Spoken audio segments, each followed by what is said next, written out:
네, 안녕하세요. 이베스트 투자증권 염승환 차장입니다. 자, 이제 오늘 할 거는 오늘 좀 한번 좀 정리하는 개념인데 이 개념만 좀 잘 이해하시면 이 재무제표를 우리가 왜 봐야 되는지 그거를 좀 여러분들이 명확하게 이해하실 수 있을 거예요. 그래서 오늘 제목이 기업 경영활동과 재무제표인데 한번 좀 직접 보면서 설명 바로 해드릴게요.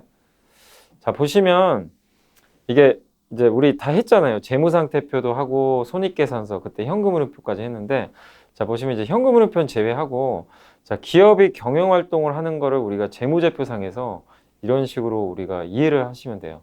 자 무슨 얘기냐면 자 어떤 회사가 자 여기 보면 자본이 있죠.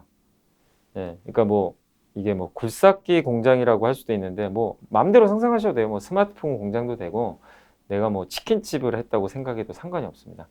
자, 그래서 내가 1억 원을 가지고 시작을 했어요. 내가 어떤 회사를 설립을 했는데, 뭐, 예를 들면, 그러니까 저번부터 제가 스마트폰 말씀드렸으니까, 스마트폰을 만드는 내가 뭔가 사업을 하고 싶어요.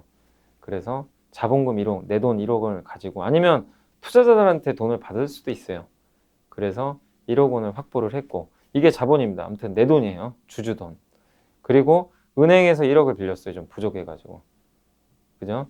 그래서 자본 플러스 부채가 우리가 자산이라고 했죠. 그래서 총 2억을 가지고 공장도 만들고 뭐 이렇게 설비 투자도 했어요. 뭐 기계도 사고 스마트폰을 생산하기 위해서. 그래서 이 자산은 부채 플러스 자본이잖아요. 그래서 2억, 1억, 1억.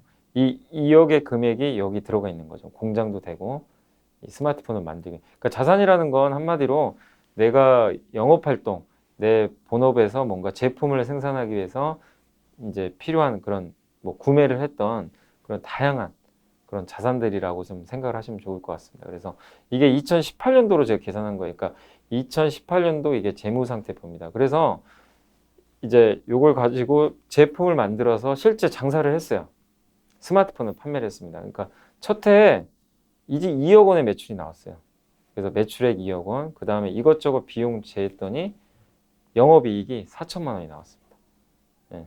이익률이 20%죠. 그럼 굉장히 높은 거죠, 사실. 영업이익률이 20%나 되니까.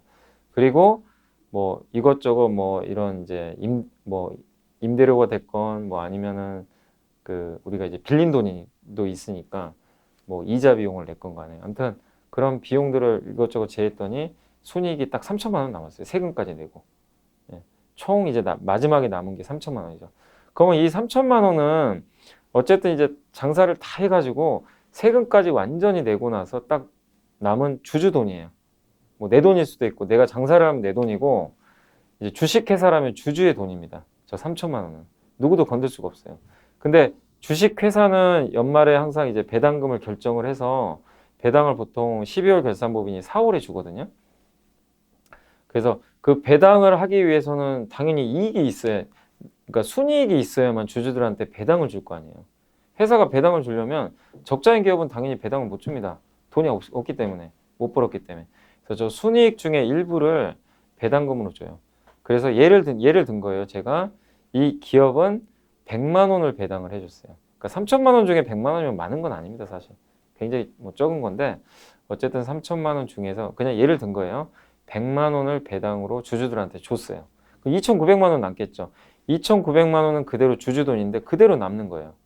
그래서 이게 어디로 들어가냐면 그 다음에 재무제표 보시면 재무상태표에 여기 보시면 자본금은 1억 그대로죠. 여기 보면 자본금은 1억 그대로 있고요. 이익 잉여금이라 그래요. 그러니까 이 남은 잉여라는 게 남은 돈이잖아요. 그래서 이 순이익 중에 남은 거. 요게 2,900만 원입니다. 이게 여기로 들어가요. 이 자본 항목에. 그래서 여기랑 다른 점은 이때는 처음 시작할 때니까 1억이 자본으로 잡혔지만 1억에다가 그 자본 1억에다가 여기 뭐가 들어가면 남은 이익이 2,900만 원이 들어갑니다. 이거를 두 개 우리가 합쳐서 자본 총계로 바뀌어요. 그러니까 자본 총계라는 거는 자본금에다가 그에 번 나머지 이익금, 잉여금을 합친 거를 우리가 자본 총계라고 그래요. 근데 이게 이제 1억 2천이 되니까 자산이 바뀌게 되겠죠. 부채는 그대로라고 칠게요. 1억 그대로. 빌린 돈이 1억 그대로 변동이 없다고 치면 1억에다가 여기서 1억 2,900만 원이 되죠. 그러면 합치면 총 자산은 2억 2,900만 원이 돼요. 그러니까 작년에는 내가 총 자산이 2억이었는데 2,900만 원이 늘어난 거예요. 근데 그 다음에도 또 돈을 벌었어요. 뭐 예를 들면 1억을 벌었어요. 그러면 3억 2,900만 원이 되겠죠.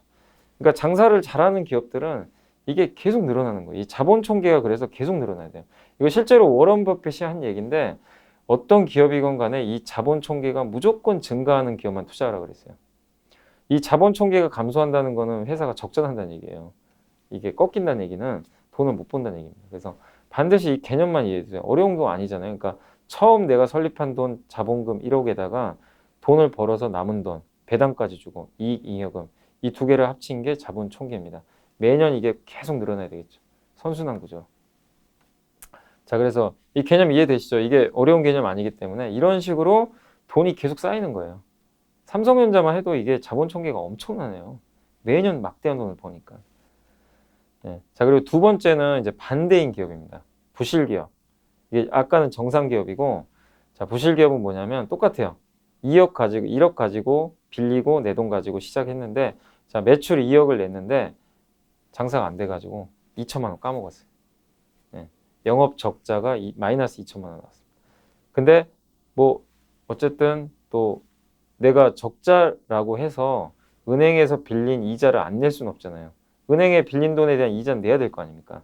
적자라고 은행에서 아 너네 적자니까 올해 내지 마 이런 거 없잖아요. 무조건 내야죠. 그러니까 이자를 또 내야 되니까 여기서 순이익이 마이너스 3천까지 늘어났어요. 그래서 1년 동안 이제 총 남은 금액에 뭐 세금은 안 내도 되겠죠. 적자는 뭐 세금 안 내도 되니까. 근데 어쨌든 순이익이 마이너스 3천. 그러니까 이게 무슨 얘기냐면 순이익이 마이너스 3천만 원이라는 건 주주 내 돈 3천이 없어져 버린 거예요. 아니면 주주 돈 3천만 원이 날아가 버린 겁니다. 주주 입장에서는 좀 열 받겠죠. 당연히 배당도 못 줍니다. 배당 줄 돈이 없어요. 예, 적자 났기 때문에. 그래서 이거를 뭐냐 그러면 아까는 이익해서 남은 돈이라고 그랬죠. 이익 잉여금인데 이거는 결손금이라 그래요. 예, 이 용어로 그냥 용어만 그냥 뭐 알아두시면 돼요. 이거를 우리가 이 적자가 나서 이렇게 자본 총계로 들어가는 거를 결손금이라고 합니다. 그래서 자본금이 원래 1억이었잖아요. 근데 결손금 마이너스 3천만 원을 더해줘야 돼요. 그러면 7천만 원밖에 안 남죠. 자본 총계가 7천으로 내려간 거예요. 그러니까 나는 처음에 자본금 1억 갖고 시작했는데 자본 총계가 7천으로 준 겁니다. 아까 이 기업은 1억 2,900만 원의 자본 총계인데 이 회사는 7천으로 줄어버린 거예요. 안 좋은 거죠. 그래서 이거 더하면 자산이 1억 7천밖에 없어요. 돈을 까먹어 3천 어쨌든 3천만 원이 날아가 버린 거죠. 그러면 이게 3천만 원이 날아가면 회사는 계속 성장을 해야 되니까 은행에서 돈을 빌릴 수도 있겠지만 돈을 안 빌리면 이 1억 7천 가지고 또 재투자를 해야 돼요. 그러면 그만큼 투자할 여력이 없잖아요. 2억 2,900만 원 가지고 투자하는 회사랑 1억 7천만 원의 자산 가지고 투자하는 회사랑 점점 격차가 벌어지겠죠. 이게 악순환이 반복. 그러면 돈이 없으니까 어떡합니까? 은행에서도 빌리겠죠. 부채가 늘어날 수도 있어요. 그래서 자본 총계는 무조건 올라가야 돼요. 이 자본 총계가 매년 계속 올라가야 됩니다. 이게 이렇게 까먹기 시작하는 기업은 이게 안 좋은 거고. 그래서 이런 기업을 우리가 자본 잠식이라고 그런 거예요. 자본 잠식이라는 용어가 다른 게 아니라 처음 자본금 1억인데 이게 계속 증가해서 자본 총계가 그러니까 자본 총계는 자본금보다 무조건 커야 됩니다. 이거 당연한 거잖아요. 자본 총계가 여기는 1억 2,900, 자본금은 1억이니까 당연히 자본 총계가 더 크죠. 이 기업은 반대잖아요. 자본금은 1억인데 자본 총계는 7천만 원이에요. 반대죠. 이거를 우리가 자본 잠식이라고 해요. 근데 우리 이제 그 상장기업 규정상 저 자본금 1억이잖아요. 1억인 종목이 기업이 자본 총계가 마이너스 만약에요. 5천만 원이 됐어요. 5천만 원이 날아간 거죠.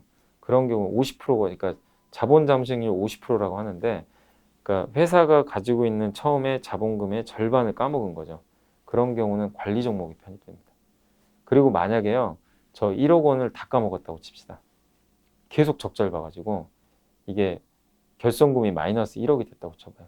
그러면 1억에서 마이너스 1억을 빼면 어떻게 되죠? 1억을 빼면 0이 되죠. 자본 총계가 0이 되죠. 그럼 완전 자본 잠식이고요. 그런 경우는 어떻게 되냐면 바로 거래 정지예요. 네, 거래소에서 바로 거래 정지를 때리고 상장 폐지 실질 심사로 들어갑니다. 상장 폐지 조건이에요. 완전 자본 잠식. 그 되게 위험한 거예요, 저게. 네, 그래서 이 개념을 꼭 알고 계셔야 됩니다. 자, 그래서 제가 이 삼성 엔지니어링은 물론 상패는 안 당했는데 상패 당할 뻔했어요. 이거 보여드릴게요. 이게 보시면 삼성 엔지니어링이 그 2013년도에 여기 한번 봐보세요. 매출액은 이대로인데 영업이익이 이때가 아마 1조 적자가 났을 거예요. 당기순이익을 무려 7천억 까먹었어요. 1년에. 자, 여기 보세요. 자본 총계가 이때 9천억이죠. 자본금, 그러니까 여기 자본금 보이시죠? 처음 시작한 돈이 2천억 가지고 시작한 거예요. 그래서 돈을 벌어서 그동안 이제 자본 총계가 늘어났는데 자본 총계가 9천억이죠. 그러면 자본금보다는 자본 총계가 아직 높잖아요. 물론 대규모 적자를 봤지만 그래도 아직까지는 7천억이 더 많아요. 자본 총계가. 그래서 뭐 상패라든가 이런 것까지는 아직은 아니에요. 자본금보다 7천만 원이 자본 총계가 많으니까. 근데 2년 후에 어떻게 됐습니까? 이때 1조 3천억을 날려버렸어요. 어마어마하게 까먹었죠. 자, 보세요. 자본금은 그대로 안 변합니다. 2천억인데 자본 총계가 마이너스가 됐어요. 1조 3천억 까먹어가지고. 이걸 여기 자본 총계에 넣는 거거든요. 마이너스 3천배요. 완전 잠시. 그래서 그때 상폐당할 뻔했잖아요. 그래서 어떻게 했죠? 유상증자 있잖아요. 유증해가지고 이 자본 총계 이 마이너스 난 거를 유상증자하면 이 자본 총계 늘어나거든요. 여기 보시면. 그래서 메꾼 거예요. 이걸로. 자본금하고 같이 해가지고. 이걸 메꿔버린 거예요. 네. 그래서 이제 상폐에 면한 거죠. 대우조선도 한번 그럴 뻔했고 몇몇 기업들이 있어요. 저렇게 완전 자본 잠식. 회사 망할 뻔. 네. 이런 기업들이 있습니다. 그만큼 이게 되게 무서운 거예요. 그래서 여러분들이 어쨌든 이렇게 재무제표 보실 때 항상 자본금하고요. 자본 총계도 잘 보세요. 이게 자본 총계가 계속 늘어나야 돼요. 매년. 예. 여기 보면 이제 늘어났죠. 2017년도에 이렇게 조금이라도.